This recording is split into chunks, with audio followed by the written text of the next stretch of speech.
சசோஹம் ஸ்வாஹா. நிகழும் ஸ்ரீ மங்களகரமான குரோதி ஆண்டு ஆடி மாதம் 16ஆம் தேதி வியாழக்கிழமை அன்று துவாதசி திதியில் மிருகசிரிசம் நட்சத்திரத்தில் வியாகாதம் நாமயோகத்தில் தைத்தூலம் கர்ணத்தினில் மகா பிரதோஷம் கூடிய நன்னாளில் இந்த மகத்தான ஆகஸ்ட் மாதம் பிறக்கிறது. இம்மாத கிரகநிலை என பார்த்தால் ரிஷபராசியில் குரு பகவானும் செவ்வாய் பகவானும், கடகராசியில் சூரிய பகவானும் புதன் பகவானும், சிம்ம ராசியில் சுக்கிர பகவானும், கன்னிராசியில் கேது பகவானும் உள்ளனர். கும்பராசியில் சனி பகவான் வக்ர நிலையில் உள்ளார். மீனராசியில் ராகு பகவான் சஞ்சாரம் செய்கின்றார். இம்மாத கிரக பெயர்ச்சி என எடுத்துக்கொண்டால் ஆகஸ்ட் மாதம் 1ஆம் தேதியே சுக்கிர பகவானின் பெயர்ச்சி சிம்மத்தில் நடைபெறுகிறது. ஆகஸ்ட் 17ஆம் தேதி சூரிய பகவான் சிம்ம ராசிக்கு பெயர்ச்சியாகின்றார். ஆகஸ்ட் மாதம் 26ஆம் தேதி செவ்வாய் பகவான் மிதுன ராசிக்கு பெயர்ச்சியாகின்றார். ஆகஸ்ட் மாதம் 26ஆம் தேதி சுக்கிர பகவான் கன்னி ராசிக்கு பெயர்ச்சியாகின்றார். இம்மாதம் 31ஆம் தேதி புதன் பகவான் சிம்மத்திற்கு பெயர்ச்சியாகின்றார். இந்த கிரகங்களின் சஞ்சாரம் மற்றும் இடப்பெயர்ச்சியால் உங்கள் ராசிக்கு இம்மாதம் என்னென்ன பலன்கள் கிடைக்கப் போகின்றது என்பதனையும், அசுப பலன்கள் ஏற்படுமாயின் ராசிக்காரர்கள் செய்ய வேண்டிய பரிகாரம் என்ன, வழிபட வேண்டிய தெய்வம் யார் என்பதனையும் காண்போம். உங்கள் வாழ்வில் வளமும் நலமும் செல்வ செழிப்பும் பெற்று வாழ்வில் உயரிய நிலையை அடைய எல்லாம் வல்ல எம்பெருமானை வேண்டி விரும்பி கேட்டுக்கொள்கிறேன். சிம்ம ராசி அன்பர்களே, இந்த மாதம் வீண் செலவு குறையும். மனதில் இருந்த கவலைகள் நீங்கி நிம்மதி உண்டாகும். வரவேண்டிய பணம் வந்து சேரும். சாமர்த்தியமான பேச்சினால் காரியங்களில் சாதகமான பலன் கிடைக்கும். அலைச்சல் ஏற்படலாம். அடிக்கடி கனவுகள் வரக்கூடும். தொழில் வியாபாரம் தொடர்பான முயற்சிகள் சாதகமான பலன் தரும். பழைய பாக்கிகள் வசூலாகும். புதிய ஆர்டர்கள் வருவது அதிகரிக்கும். உத்தியோகத்தில் இருப்பவர்கள் குறித்த நேரத்தில் பணிகளை முடித்து மனநிறைவு அடைவார்கள். குடும்பத்தில் இருந்த குழப்பங்கள் நீங்கி சுமூகமான நிலை காணப்படும். கணவன் மனைவிக்கு இடையே மனம் விட்டு பேசி முக்கிய முடிவுகளை எடுப்பீர்கள். உறவினர்கள் மூலம் எதிர்பார்த்த உதவிகள் கிடைப்பதில் தாமதம் உண்டாகலாம். பெண்களை பொறுத்தவரை திறமையான பேச்சின் மூலம் காரியத்தை வெற்றிகரமாக செய்து முடிப்பீர்கள். பயணங்கள் மூலம் அலைச்சல் உண்டாகலாம். மாணவர்களுக்கு பாடங்கள் படிப்பது எதிர்பார்த்தது போல் எளிமையாக இல்லாமல் கடினமாக இருக்கலாம். கூடுதல் முயற்சி வெற்றிக்கு உதவும். கலைத்துறையினருக்கு இம்மாதம் நல்ல முன்னேற்றம் உண்டாகும். புதிய ஒப்பந்தங்கள் கிடைக்கப் பெறுவீர்கள். பிற மொழி பேசுபவர்கள் மூலம் உதவிகள் கிடைக்கும். அரசியல் துறையினருக்கு அலைச்சல் இருக்கும்.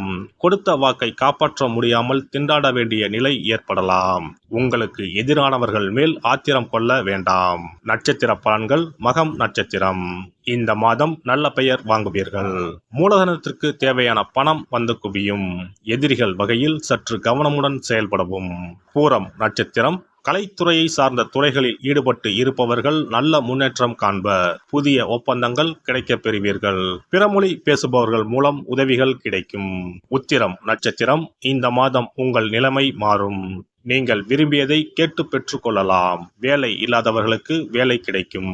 பள்ளி கல்லூரிகளில் பணிபுரிபவர்களுக்கு நற்பலன் கிடைக்கும். பதவி உயர்வும் கிடைக்கும். ஞாயிற்றுக்கிழமையில் சிவபெருமானை வில்வத்தால் அர்ச்சனை செய்து வணங்க எல்லா நன்மைகளும் உண்டாகும். காரிய வெற்றி கிடைக்கும். சிறப்பு தொகுப்பு. கண் திருஷ்டிகள் அகன்று தடைப்பட்டு கொண்டிருக்கும் காரியங்கள் நிறைவேற செய்ய வேண்டிய பரிகாரம் என்ன என்பதனை பற்றி காண்போம். வாழ்க்கையில் நல்ல நிலையில் இருந்தவர்கள் கூட திடீரென்று பொருளாதாரம் இழந்து மன கஷ்டங்களுடன் வாழும் நிலை ஏற்படும். இந்த நிலை எதனால் ஏற்பட்டது என்று ஆராய்ந்து பார்த்தால் பெரும்பாலும் அவர்களின் மீதான கண் திருஷ்டிதான் காரணமாக இருக்கும். கல்லடி பட்டாலும் கண்ணடி படக்கூடாது என்று சொல்வார்கள் அல்லவா, அது உண்மைதான். இது போன்ற பிறரின் பொறாமை கொண்ட கண் திருஷ்டியினால் பலரின் வாழ்க்கை சிரமத்திற்கு ஆளாக நேரிடும். இது போன்ற கண் திருஷ்டிகளிலிருந்து எப்படி தப்பிப்பது? இருக்கவே இருக்கிறது எளிதாக கிடைக்கும் ஊமத்தஞ்செடி. தெய்வ சக்தி நிறைந்த செடியாக கருதப்படும் ஊமத்தஞ்செடியின் காய், பூ, இலைகள் என அனைத்தும் தீய சக்திகள் விரட்ட பரிகாரத்துக்கு பயன்படுகிறது. பொதுவாக ஊமத்தம் காய்க்கு கெடுதலை அகற்றக்கூடிய சக்தி உண்டு. நம் வீட்டில் உள்ள எதிர்மறை சக்தியை அகற்றுவதற்கு ஊமத்தங்காய் தீபம் சிறந்த பரிகாரமாகிறது. தெய்வீக மகத்துவம் நிறைந்த ஊமத்தங்காய் மற்றும் பூவையும் எடுத்துக்கொள்ளுங்கள். வீட்டுக்கு அருகில் இல்லை என்றால் நாட்டு மருந்து கடைகளில் கிடைக்கும். இந்த 2 பொருட்களையும் மஞ்சள் தண்ணீரை கொண்டு நன்றாக கழுவி விடுங்கள். சிறிது நேரம் அவற்றிலுள்ள ஈரம் போக ஆறவிட்டு பிறகு அவற்றை ஒரு மஞ்சள் துணியில் குலதெய்வத்தை வேண்டி ₹1 நாணயத்தோடு சேர்த்து முடிந்து வீட்டின் நிலைப்படியில் கட்டி தொங்கவிடுங்கள். இந்த முடிச்சை வெள்ளிக்கிழமை அல்லது ஞாயிற்றுக்கிழமைகளில் தயார் செய்து வாசல் படியில் கட்டுவது சிறப்பு.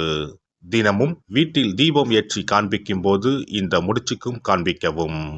இதேபோல் ஊமத்தம் இலைகள் கிடைத்தால் அந்த இலைகளை சுத்தமான மஞ்சள் தண்ணீரில் கழுவிவிட்டு அவற்றை கொண்டு வீட்டில் இருக்கும் விநாயகருக்கு திங்கள் கிழமைகளில் தொடர்ந்து அர்ச்சனை செய்து வர வேண்டும். ஊமத்தம் பூவையும் விநாயகருக்கு சூட்டலாம்.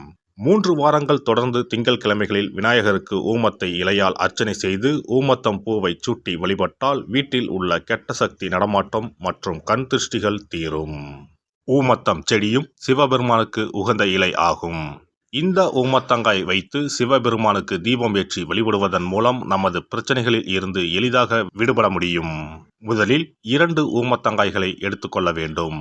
அவற்றின் மீது முட்கள் இருப்பதால் மிகவும் கவனமாக கையாள வேண்டும். ஊமத்தங்காயின் காம்பு பகுதிகளை வெட்டி கொண்டு கத்தியை பயன்படுத்தி ஊமத்தங்காயின் உள்ளே இருக்கும் விதை பகுதியை முழுவதுமாக நீக்கிவிட வேண்டும். பின்னர் 2 அகல் விளக்குகள் மற்றும் விளக்கு வைப்பதற்கான 2 தட்டுகளை எடுத்து சுத்தம் செய்து அவற்றிற்கு மஞ்சள் குங்குமம் போட்டு வைத்துக் கொள்ள வேண்டும். பின்னர் 2 தட்டின் மீதும் ஒவ்வொரு அகல் விளக்கை வைத்துக் கொள்ள வேண்டும்.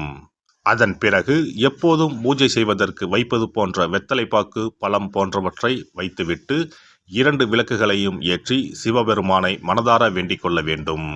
எனக்கு இருக்கும் பிரச்சனைகள் அனைத்தும் தீர்ந்து இன்பமான வாழ்க்கை கிடைக்க வேண்டும் என வேண்டிக் கொள்ள வேண்டும். இந்த பூஜையை வெள்ளிக்கிழமை அன்று தொடங்கினால் தொடர்ந்து 9 வெள்ளிக்கிழமைகள் செய்ய வேண்டும்.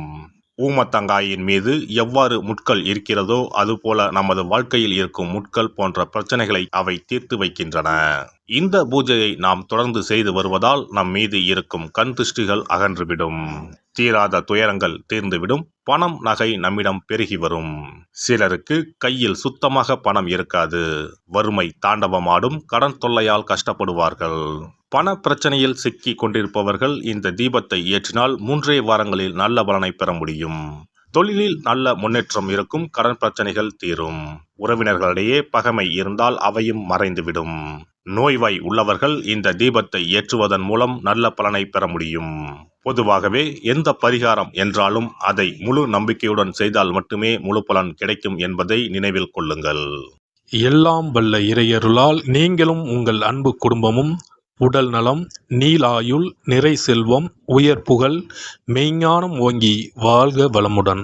இந்த வீடியோ பதிவு உங்களுக்கு பிடித்திருந்தால் லைக் பண்ணுங்க, கமெண்ட் பண்ணுங்க, ஷேர் பண்ணுங்க. மறக்காம சப்ஸ்கிரைப் பண்ணுங்க. பக்கத்துல இருக்கிற பெல் பட்டனை கிளிக் பண்ணுங்க. நன்றி, வணக்கம். ஓம் நமச்சிவாய. சிவாய நம.